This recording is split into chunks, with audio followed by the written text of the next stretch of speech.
You walk through the door after a long day. Someone asks you a simple question, something small, something ordinary, and you snap. Your voice comes out sharper than you meant it to. Your chest is tight. Your hands might even be shaking. And the worst part? You knew it was happening. You could feel it building, but you couldn't stop it. Later, when everything's quiet, you replay it in your head. You think, why did I react like that? I know better than this. If this sounds familiar, you're not broken. Your nervous system is doing exactly what it was designed to do, and today, I'm going to explain why you react before you think and what you can actually do about it. But before we dive in, if you're watching this and recognizing yourself in these examples, know that thousands of other people are struggling with the exact same thing, and they need to see this too. So if this video helps you, do something that could change someone else's life. Subscribe, leave a comment, or share this with someone who needs it. You never know whose life might shift because of that one small action. Here's what's actually happening in your brain and body when you react before you think. Your nervous system is constantly scanning for threats, not just physical threats like a bear chasing you, but emotional threats, rejection, criticism, feeling unseen or unheard, anything that signals danger. When your nervous system detects one of these threats, real or perceived, it activates your body's survival response, fight, flight, or freeze. This happens in milliseconds. Your amygdala, the part of your brain responsible for detecting danger, takes over before your prefrontal cortex, the thinking, rational part, even gets a chance to weigh in. That's why you react before you think. It's not a lack of self-control. It's your nervous system doing its job. The problem is, most of us are walking around in a constant state of low-level stress. We're already on edge. So even small things, a tone of voice, a text message, a mess in the kitchen, can feel like a threat. Your body doesn't know the difference between a lion and a loaded dishwasher. It just knows. Threat detected. Respond now. And here's what makes this even more complicated. Your nervous system has three main states. There's the ventral vagal state. This is when you feel safe, connected, and calm. You can think clearly. You can communicate. You're present. Then there's the sympathetic state. This is fight or flight. Your heart races, your muscles tense. You might feel the urge to argue, defend yourself, or just get out of the situation as fast as possible. And finally, there's the dorsal vagal state. This is freeze or shutdown. You go numb, you can't find words, you disconnect. Your body basically says, if I can't fight and I can't run, I'll just disappear. Most people swing between these states throughout the day without even realizing it. You wake up calm. Then you check your phone and see a stressful email. Boom, sympathetic. You try to have a conversation with your partner, but you're already dysregulated. So instead of connecting, you either snap or shut down. The key is learning to recognize which state you're in, because you can't regulate what you can't see. But here's the deeper layer most people don't talk about. Your reactions aren't just about what's happening now. They're about what happened before. Your nervous system has a memory. It remembers every time you felt unsafe, dismissed, overwhelmed, or scared. And it stores those experiences in your body, not just your mind. This is why you might overreact to something that seems small. It's not about the spoon hitting the counter. It's about the 10 years of walking on eggshells. It's not about the email from your boss. It's about the pattern of never feeling good enough. It's not about your partner forgetting to text. It's about the childhood wound of being left behind. Every reaction carries a memory. What we call overreacting is often the body remembering before the mind catches up. This is especially true if you've experienced trauma. And trauma isn't just big dramatic events. Trauma is anything that overwhelmed your nervous system and left you feeling unsafe. It could be growing up in a chaotic household. It could be years of criticism. It could be a relationship where you had to constantly monitor someone else's mood just to stay safe. Your nervous system learned, when X happens, I need to protect myself. And now, even when X isn't actually dangerous, your body reacts as if it is. Let me give you a concrete example.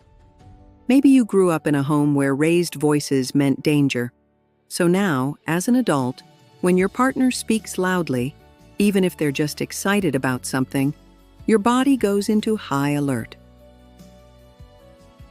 Your chest tightens. You feel the urge to leave the room or defend yourself. Your partner isn't threatening you. But your nervous system doesn't know that. It just knows loud voice equals danger. Or maybe you learned early on that expressing needs led to rejection. So now, when you need something from someone, instead of asking directly, you hint. You withdraw. You build resentment because you can't bring yourself to speak up. That's not a character flaw. That's your nervous system protecting you based on old data. The good news? You can update that data. But first, you have to recognize that it's there. So if you can't stop your nervous system from reacting, does that mean you're stuck? No. Because here's the key. There's a difference between reacting and responding. Reacting is automatic, it's fast, it's survival mode. It happens when your nervous system is running the show. Responding is intentional. It's slower. It's grounded. It happens when you've created enough space between the trigger and your action to let your thinking brain come back online. The goal isn't to never feel triggered. The goal is to notice when you're triggered and to create a pause, even a few seconds, just enough time to interrupt the autopilot. That pause is where your power lives. In that space between stimulus and response, you get to choose, not perfectly, not every time, but more often than you think. Here's what that looks like in real life. Instead of snapping immediately, you feel the heat rising in your chest and you take one deep breath. Just one. That's enough to signal to your nervous system, I'm okay, I'm safe, I can slow down. Instead of shutting down and going silent, you notice the impulse to withdraw and you say, I need a minute. That's a response. That's you staying connected to yourself while you regulate. Instead of spiraling into worst-case scenario thinking, you catch the thought and you ask, is this true, or is this my nervous system in overdrive? That pause is the work. It doesn't mean you'll never react again, but it does mean you'll come back to yourself faster. And that's everything. So how do you actually interrupt the reaction cycle? Here are 4 things you can start practicing today. 1. Notice your body's early warning signs. Your body tells you you're getting triggered before your mind does. Tight chest, shallow breathing, clenched jaw, hot face, tingling in your hands, tunnel vision. Learn your signals. The sooner you notice, the sooner you can intervene. Start paying attention. What happens in your body right before you snap, right before you shut down? That physical sensation is your window of opportunity. 2. Ground yourself in the present moment. When you're triggered, your nervous system thinks you're in danger right now. Grounding techniques tell your body, I'm here, I'm safe. This moment is not that moment. Try this. Plant your feet firmly on the floor. Feel the ground beneath you. Press your hand to your chest and take one slow breath. 4 seconds in, 6 seconds out. Or look around the room and name 5 things you can see.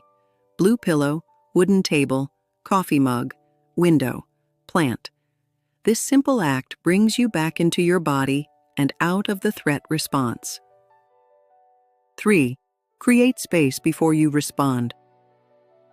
This is the most important skill you can develop. When you feel that surge of emotion, that impulse to react, pause. Even for just 5 seconds, you can say out loud, "I need a minute." You can step outside. You can go to the bathroom. You can put your phone down and walk away. This isn't avoidance. It's regulation.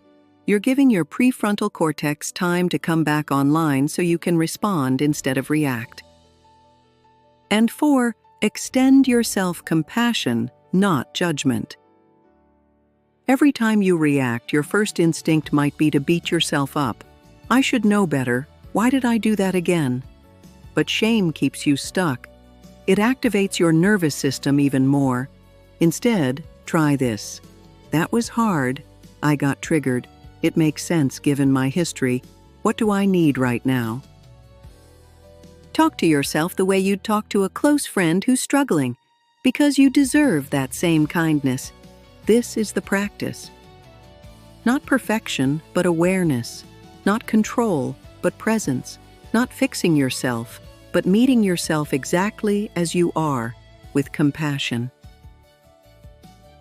If what you learned today resonated with you, if you're tired of reacting before you think, if you're ready to understand your nervous system and actually work with it, there's a resource that can help you go deeper.